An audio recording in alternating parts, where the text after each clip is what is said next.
So energy sector.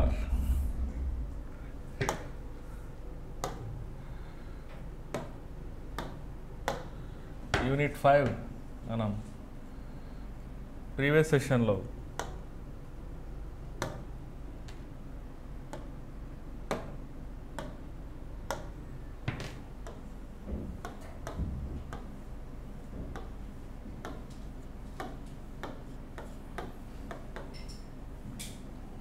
Unit 5లో previous సెషన్లో just ఒక fundamental dimension అనేది మనం చూసాం.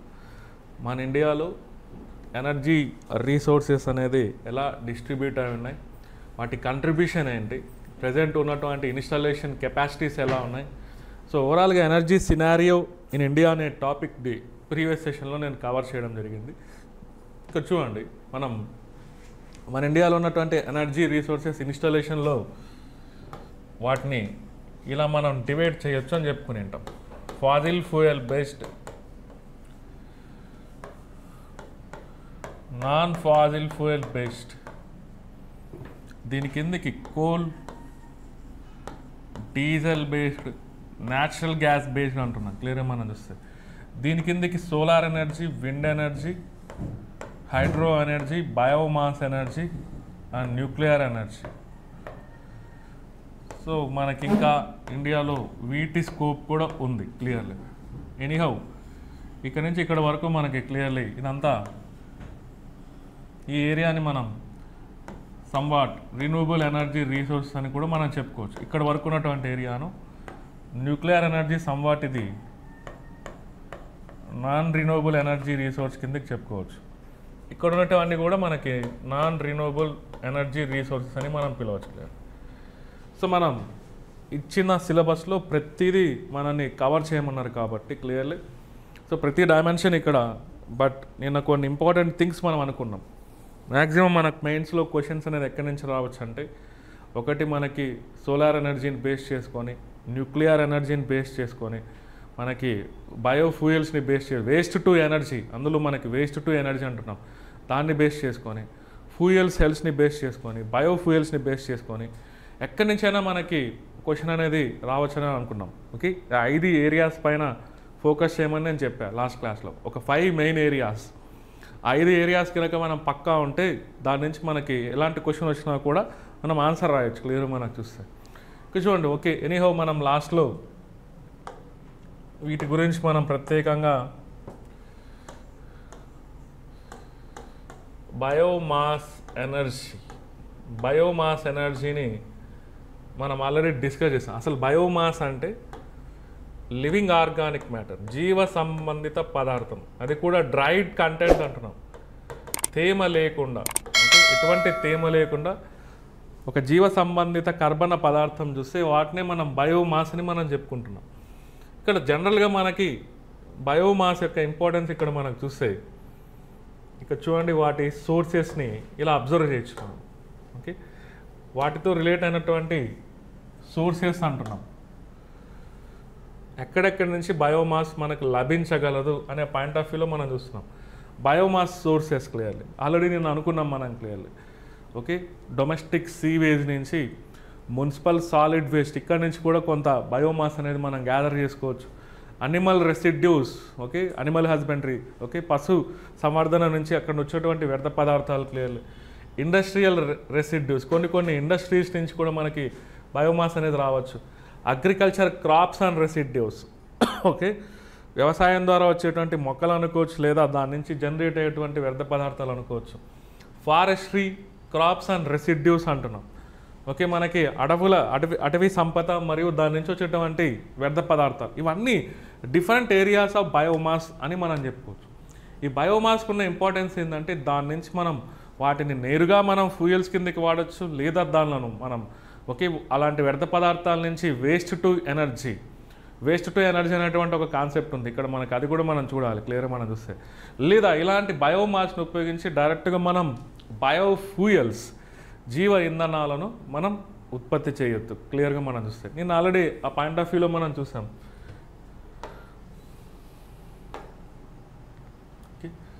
దీన్ని బేస్ చేసుకొని మనం బయోఫ్యూయల్స్ అంటున్నాం. జీవ ఇంధనాలు అంటే పర్టికులర్గా మనకి ఎలా చెప్పొచ్చు అంటే ఎనీ హైడ్రోకార్బన్ డెరివేటివ్ అంటున్నాం. ఏదైనా ఒక హైడ్రోకార్బన్ సంబంధిత పదార్థాన్ని ఓకే హైడ్రోకార్బన్ డెరివేటివ్ని మనం జీవ సంబంధిత పదార్థం నుంచి తయారు చేయగలిగితే అలాంటి పదార్థాలనే మనం జీవ ఇంధనాలు అని మనం చెప్పుకోవచ్చు. Any hydrocarbon derivative that is extracted from the living organic matter అని మనం చెప్పుకోవచ్చు. క్లియర్గా మనం చూస్తే జీవ సంబంధిత పదార్థాన్ని బేస్ చేసుకొని ఒక హైడ్రోకార్బన్ డెరివేటివ్ని మనం తయారు చేయగలగాలి. ఎందుకంటే ఈ హైడ్రోకార్బన్ డెరివేటివ్సే అవి మండుతూ మనకు శక్తిని ప్రొవైడ్ చేయగలుగుతాయి. ఇలా తయారు చేసినటువంటి ఆ ఇంధనాలనే మనం ఏమనొచ్చు అంటే జీవ ఇంధనాలు అని మనం చెప్పుకోవచ్చు. వాటిని మనం ఇలా పర్టికులర్గా ఇలా చెప్పుకుని ఉంటాం. Bio ethanol, biodiesel, okay biogas, ఇలాంటివన్నీ జీవ ఇంధనాలని మనం చెప్పుకోవచ్చు క్లియర్గా. ఇక్కడ చూడండి, ఈ బయోఫ్యూయల్స్ వీటి యొక్క రా మెటీరియల్స్ ముడి పదార్థాలను ఆధారంగా చేసుకొని రా మెటీరియల్స్ అంటున్నాం క్లియర్గా. వీటిని ఏ పదార్థాలను వీటి జనరేషన్ కోసం యూజ్ చేస్తామనే డైమెన్షన్ కూడా మనకి ఇంపార్టెంట్ క్లియర్లీ. ఓకే ఈ ముడి పదార్థాలను బేస్ చేసుకొని మనం ఇలా దీన్ని వర్గీకరించవచ్చు. Primary okay that means first generation, second generation, third generation biofuels and fourth generation biofuels, ఇలా మనం వాటిని కేటగరైజ్ చేయాలి ఫస్ట్ క్లియర్లీ మనం చూస్తే. సో ఫస్ట్ జనరేషన్ బయోఫ్యూయల్స్ అంటే ఏం లేదు, ఇది జస్ట్ మనకి డైరెక్ట్గా క్రాప్స్, ఓకే వ్యవసాయం ద్వారా మనకి ఉత్పత్తి అయినటువంటి ఆహార పంటల నుంచి మనకి డైరెక్ట్గా ఆ ఫుడ్ మెటీరియల్స్ మనం ఇక్కడ రా మెటీరియల్ కిందకి యూజ్ చేయొచ్చు. బట్ సెకండ్ జనరేషన్ అంటే ఇక్కడ కొంతవరకు మనం వేస్ట్ కంటెంట్ పైన ఫోకస్ చేసే విధంగా ఉంటుంది, వ్యర్థ పదార్థాల పైన ఫోకస్ చేసే విధంగా ఉంటుంది. థర్డ్ జనరేషన్ అంటే ఇది కొంతవరకు ఇది ఆల్గే అంటే శైవలాలు అని మనం చెప్పుకోవచ్చు. ఇది ఎక్కడన్నా మనం పాచి అనొచ్చు క్లియర్గా మనం చూస్తే. మాయిశ్చర్ ఎక్కువగా ఉన్నటువంటి ఏరియాస్లో, వాటర్ లాగ్డ్ ఏరియాస్లో ఈ ఆల్గే అనేది పెరుగుతూ ఉంటుందని మనం చెప్పుకోవచ్చు. ఇంకా ఫోర్త్ జనరేషన్ కనుక మనం ఇమాజిన్ చేసుకుంటే ఫోర్త్ జనరేషన్ అనేది genetically modified crops. Okay genetically modified crops ఆధారంగా మనం బయోఫ్యూయల్స్ని జనరేట్ చేయగలిగితే వాటిని ఫోర్త్ జనరేషన్ బయోఫ్యూయల్స్ అని మనం చెప్పుకోవచ్చు. ఇలా వాటిని వర్గీకరించవచ్చు. దీన్ని ఇంకా మోర్ సైంటిఫిక్ వేలో ఇక్కడ మనం పరిశీలించాలి క్లియర్గా. ఇక్కడ చూడండి,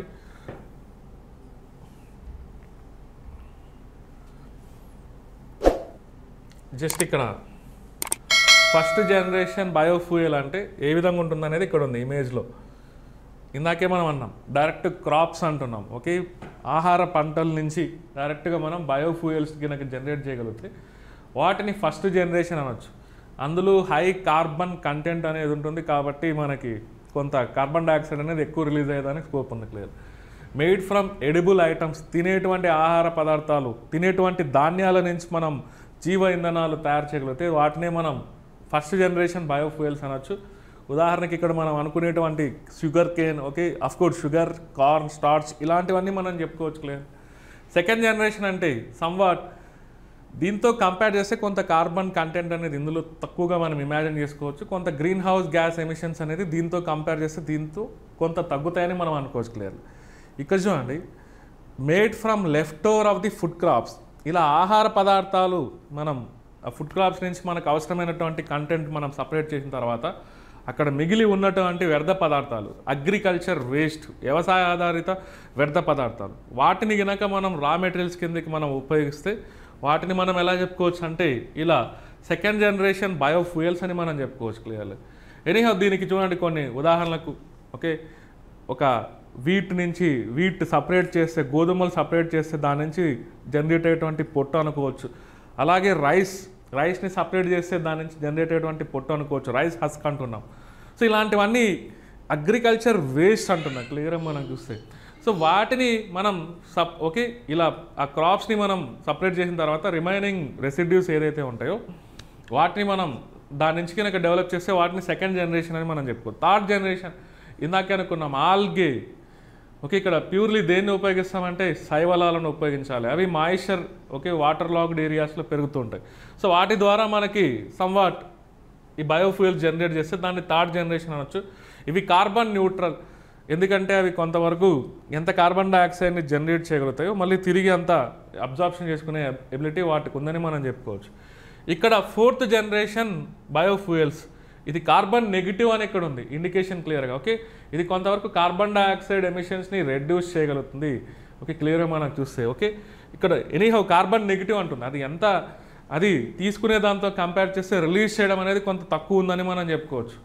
తీసుకునే దాంతో కార్బన్ డైఆక్సైడ్ని అబ్జార్ప్షన్ చేసుకునే దాంతో మనం కంపేర్ చేసుకుంటే అసలు అది రిలీజ్ చేసేటువంటి ప్రాసెస్ కార్బన్ డైఆక్సైడ్ని తక్కువగా ఉంది కాబట్టి దానిలో కార్బన్ నెగిటివ్ కిందికి మనం కన్సిడర్ చేయొచ్చు. ఎనీహౌ ఇందాకే మనం అనుకున్నాం genetically modified or genetically engineered crops. ఇలా మనం బయోఫ్యూయల్స్ గురించి మనం వర్గీకరించాలంటే ఇది మనకు కొంత మైండ్లో పెట్టుకోవాల్సిన అవసరం ఉంది. నిన్న ఇంకొక డైమెన్షన్ కూడా మనం చూసాం, జీవ ఇంధనాలకు శిలాజ ఇంధనాలకు గల తేడాలు, డిఫరెన్సెస్ అనే డైమెన్షన్. ఓకే, వాటి డిఫరెన్సెస్ని మనం ఓకే క్లియర్గా అబ్జర్వ్ చేయాలి. ఎనీహౌ జీవ ఇంధనాల వల్ల మనకు వచ్చేటువంటి జీవ ఇంధనాలను ఉపయోగించడం వల్ల వచ్చేటువంటి ప్రయోజనాలు ఏంటి? ఓకే, ఇందులో కొన్ని అడ్వాంటేజెస్ ఉన్నాయి, సిమిలర్లీ డిసడ్వాంటేజెస్ కూడా ఉన్నాయి. వాటిని కూడా రేపు మనం ఎగ్జామ్లో అడగవచ్చు, క్లియర్గా మనం చూసి. ఓకే, అసలు జీవ ఇంధనాలు అంటే ఏంటి, వాటిని ఏ విధంగా మనం వర్గీకరించవచ్చు, జీవ ఇంధనాల వల్ల వచ్చేటువంటి ప్రయోజనాలు ఏంటి, ఓకే వాటిని ఉపయోగించుకోవడం వల్ల కొంత అప్రయోజనాలు ఏంటి అనే పాయింట్ ఆఫ్ వ్యూ కూడా మనం ఎగ్జామ్లో ఎక్స్పెక్ట్ చేయొచ్చు, క్లియర్గా మనం చూస్తే. ఇంకా దాని గురించి మనం ఫర్దర్గా చూస్తాం. నెక్స్ట్ ఏం చేయాలంటే అసలు ఇక్కడ మనకు సిలబస్లో క్లియర్గా వీటిని ప్రొడక్షన్ అనేది ఏ విధంగా ఉంటుంది, లేదా మ్యానుఫ్యాక్చరింగ్ అనేది ఏ విధంగా ఉంటుంది అనే పాయింట్ ఆఫ్ వ్యూలో మనం చూడొచ్చు. ఓకే, వీటి కల్టివేషన్ అంటే ఈ విధంగా ఉంటుందని మనం అనుకుంటున్నాం, క్లియర్గా మనం చూస్తే. ఓకే, వీటిని ఏ విధంగా మనం తయారు చేయగలుగుతాం, ఈ తయారీ ప్రక్రియ అనేది మనకి నిన్న మనం అనుకున్నాం క్లియర్గా. ఈ 5వ యూనిటే కాదు, మనకి సెక్షన్ 2లో 2వ యూనిట్లో బయోటెక్నాలజీ అనేది ఉంటుంది.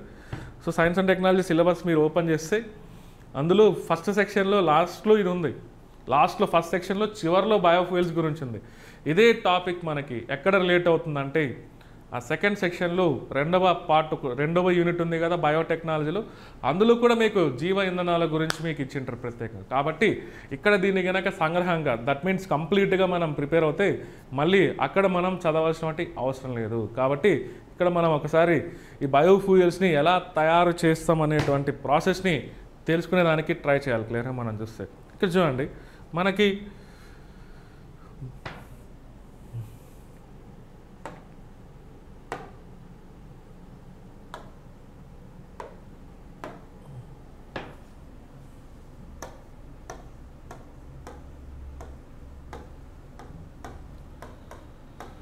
Production methods,